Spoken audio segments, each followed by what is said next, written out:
De todos modos es importante que no salgas de casa. Pienso quedarme aquí encerrada todo el tiempo. Tiempo, deja el berrinche. Pase la preocupación y ya. Me vas a buscar al Kenny. Mañana mismo le digo ahora. Pero no.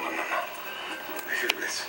¿No crees que no se me hizo muy estúpido de tu parte que hayas permitido que tu propia hija te robe enfrente de tus narices? Seguro que cuando se se vuelve con ese dinero. Pero usted no se preocupe. Para eso me tiene a mí. Y ya sé cómo exprimir Alfonso y Naraimo. Tan pronto encontremos a tu hijo. Yo te dije que eso no me importa, Ramiro. Yo lo que quiero es estar tranquila, segura.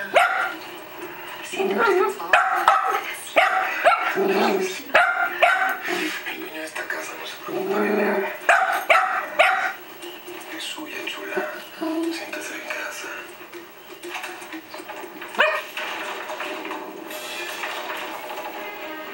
¿Sabes qué hace esta mujer dentro de mi casa?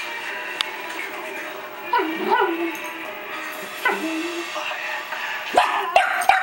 ¿Se encuentra Gael? Está muy